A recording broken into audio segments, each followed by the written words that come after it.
Internetti, tietysti TEDx, koko TED, on paljon velkaa internetille. Tuskin TED olisi sitä, mitä se on tänään ilman nettiä. Itse asiassa me kaikki olemme täällä internetin ansiosta. Me kaikki kuulimme TEDx Helsingistä netistä. Me ilmoittauduimme tänne netin kautta. Ja todella koko TED on tietysti syntynyt alun perin reaalimaailmassa, mutta saanut sen maineensa TED.comin ja näiden videoiden kautta, joka varmaan kaikille meille on ollut ensimmäinen kosketuspinta koko ilmiöön. Ja me kaikki tietysti olemme etukäteen puineet ja keskustelleet tätäkin päivää Twittereissä ja Facebookissa. Facebookipa hyvinkin. Facebook, jossa on kohta 2 miljoonaa suomalaista, 500 miljoonaa ihmistä kaiken kaikkiaan. Facebook, joka on aika mielenkiintoinen ilmiö. Jos me ajatellaan nykypäivän teiniä, nykypäivän teinipoika, jos hän ei ole Facebookissa, niin hän ei tapaa tyttöjä, koska kaikki tytöt on siellä. Ja jos hän ei tapaa tyttöjä, niin hän ei tule lisääntymään. Eli jo ihan koko hemmetin evoluutio ajaa meitä kaikkia Facebookiin. Ja onhan se aikamoinen ilmiö, mikä tietysti on sitä nolompaa todeta, että minä en ole Facebookissa. Tai kyllä mä itse asiassa olen siellä. Mä olen varannut nimeni ja naamani, jotta joku muu ei voi sitten ottaa tunnusta ja esiintyä siinä minuna. Tietysti tässä ammatissa tulee ja pitääkin tulla paranoidiksi. Mutta ihan se oikea konkreettinen syy, miksi minä en ole enkä käytä Facebookia, ei joudu siitä, että olisin jotenkin kauhean huolissani Facebookin tietoturvasta tai vastustaisin Facebookia noin periaatteessa. Se on ihan maalaisjärkipäätös johtuen omasta ammatistani. Minä työkseni träkkään rikollisia, ammattirikollisia ja ammattimaisia verkkorikollisia, jotka omilla verkkorikoksillaan tekevät varsin mittavia tuloksia, keräävät miljoonia tuolla verkossa ja heidän konkreettisin uhka on turvayritykset. Ja he kyllä hyvin tietävät, että ketä me ollaan ja missä me ollaan ja mitä me tehdään. Niinpä minä en ole tietenkään kiinnostunut jakamaan nettiin tietoja perheestäni tai kavereistani tai missä asun tai mitään muutakaan tällaista. En ole koskaan missään puhunut perheestäni, mutta nyt näin niin kuin TED-hengessä ajattelin tehdä poikkeuksen ja puhua tapauksesta, jossa oma poikani teki phishing-hyökkäyksen minua vastaan.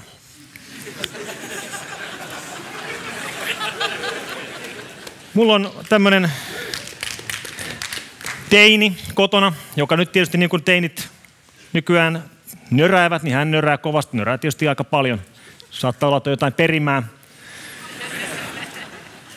Ja minä tietysti vastuullisena isänä olen huolehtinut koneitten tietoturvan kuntoon ja pannut sinne palomuurit ja filterit ja mitä kaikkea nyt vaan voi kuvitella. Mukaan lukien tämmöisen nettifilterin, joka blokkaa, no tietysti pyrkinyt blokkaamaan väkivaltasivut ja goatse-sivut pois, mutta myöskin ehkä kaikkein tärkeimpänä sulkemaan koneen, kun tulee ilta. Kello tulee 21, niin kone menee kiinni. Ja voitte nyt kuvitella, että kyllähän se on aika kypsää, kun se kone menee kiinni kello 21. Ja kun tämä filtteri iskee päälle, niin silloin se lukitsee koneen, webbiin ei enää pääse. Ainoa millä pääsee on se, että antaa ylläpitäjän salasanan. No yksi viikonloppu keskellä päivää poika huutaa yläkerrasta, että faija hei, tuu tsiikaamaan. Että jostain syystä tämä meidän filtteri, joka on tietysti meidän tekemä filtteri, blokkaa hänen oman saittinsa. No hänellä tietysti on oma web-saitti, totta kai. Pitäähän sitten nyt olla joka teinillä oma saittinsa. Ja se oli tosiaan blokannut hänen oman sivunsa. Ja mä tulin katsomaan ja olin tosi ihmeessäni, koska miten ihmeessä se nyt tämän blokkaa. Ja meidän softa itse asiassa ei se toimi näin. Ei pitäisi niin kuin missään tilanteessa tehdä näin. No väistäisi nyt mä katon ja klikkaan siitä ja naputtelen ylläpitäjän salasanan ja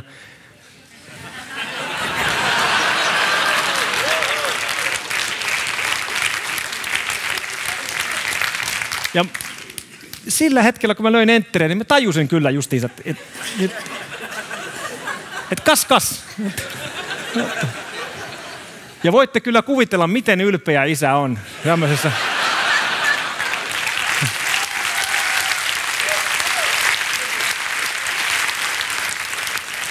Ja kyllä, annoin pojan pitää ylläpitäjän salasanan. Jotenkin tuntui, että tässä vaiheessa se oli ansaittu. Mutta tämä on se seuraava sukupolvi.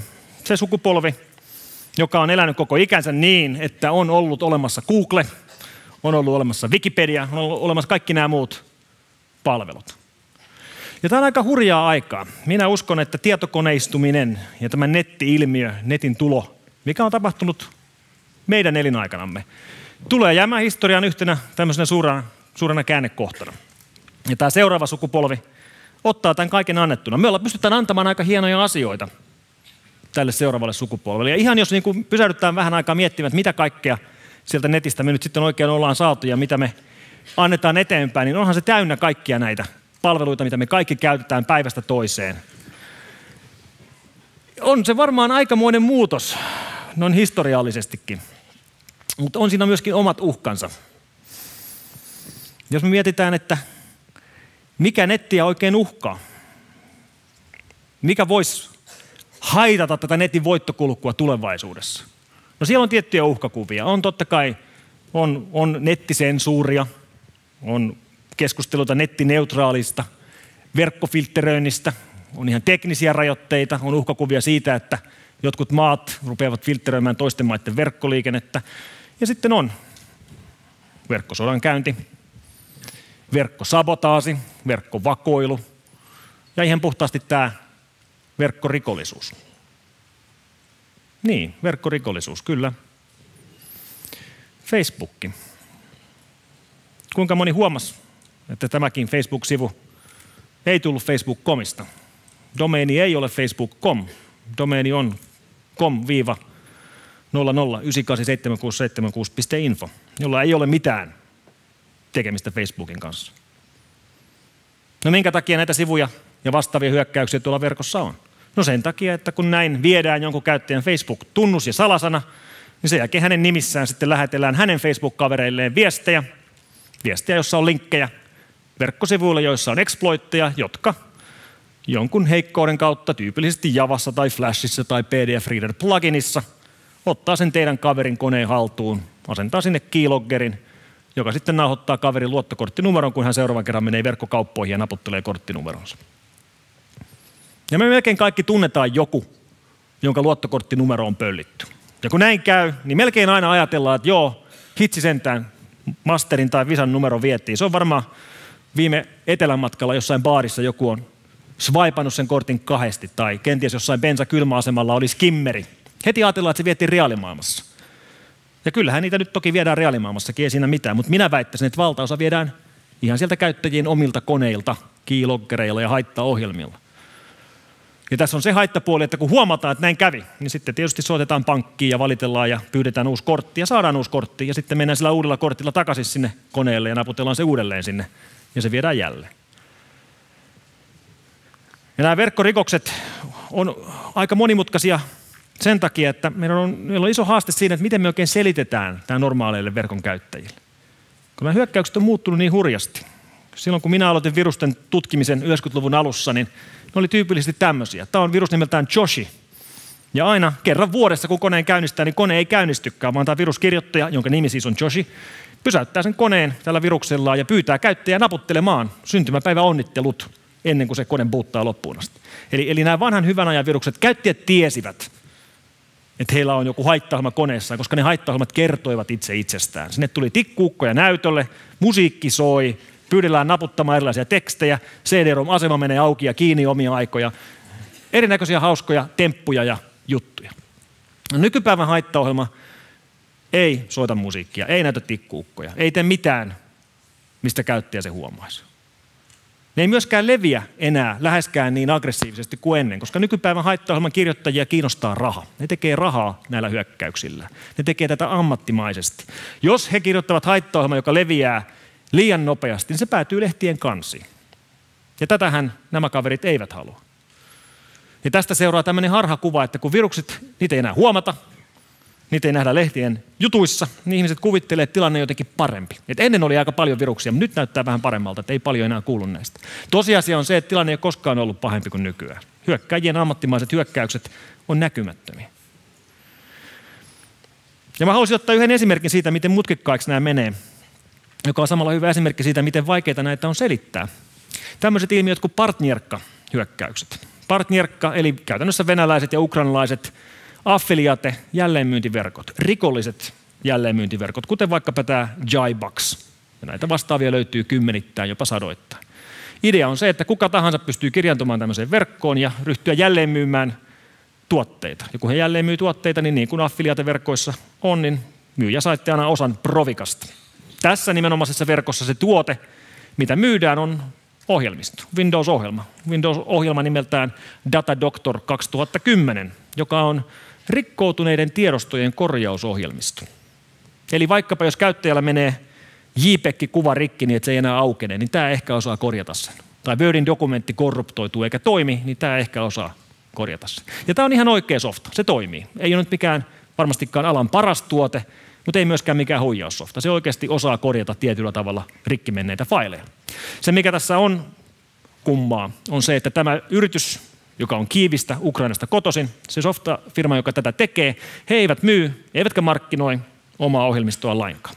Kaikki myynti ja markkinointi tapahtuu jälleenmyyjäverkoston kautta, ja kaikki heidän jälleenmyyjänsä ovat verkkorikollisia. Eli siis tahoja, jotka ovat jo etukäteen omilla haittaohjelmillaan saastuttaneet ja ottaneet hallintaansa kymmeniä tuhansia, jopa satoja tuhansia tietokoneita ympäri maailmaa. Ja se, mitä he nyt pyrkii tällä tekemään, on, että he pyrkii konvertoimaan nämä saastuneet tietokoneet käteiseksi rahaksi. Ja se, miten he sen tekevät, on, että he pakottavat näiden saastuneiden koneiden omistajat ostamaan tämän ohjelmiston. No miten pakotetaan joku ostamaan tiedostojen korjausohjelmista? No se tehdään niin, että korruptoidaan tämän käyttäjän tiedostoja.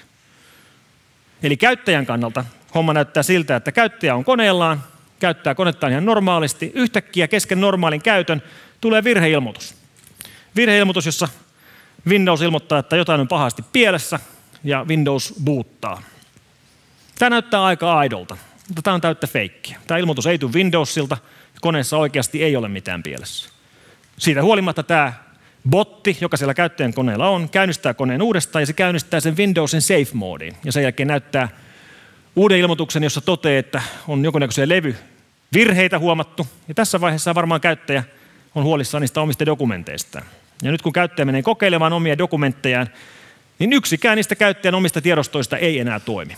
Yksikään dokki ei aukee, yksikään PPT ei aukee, yksikään Excelin taulukkolaskentarkki ei aukee, sama juttu tekstitiedostoille, PDFille, JPEGille. Mikään ei enää toimi. Kaikki on rikki. Itse asiassa ne tiedostot ei ole korruptoituneita, ne on salakirjoitettuja. Se haittaohjelma siellä koneella on läpikäynyt kaikki käyttäjän omat dokumentit ja salakirjoittanut ne. Ja tässä vaiheessahan käyttäjä, useimmat meistä varmastikin, rupeisi enemmän tai vähemmän panikoimaan. Kaikki tärkeät tiedot on mennyt. Ja voin luvata, että jokainen käyttäjä tässä vaiheessa klikkaa tuohon Repair File-nappiin.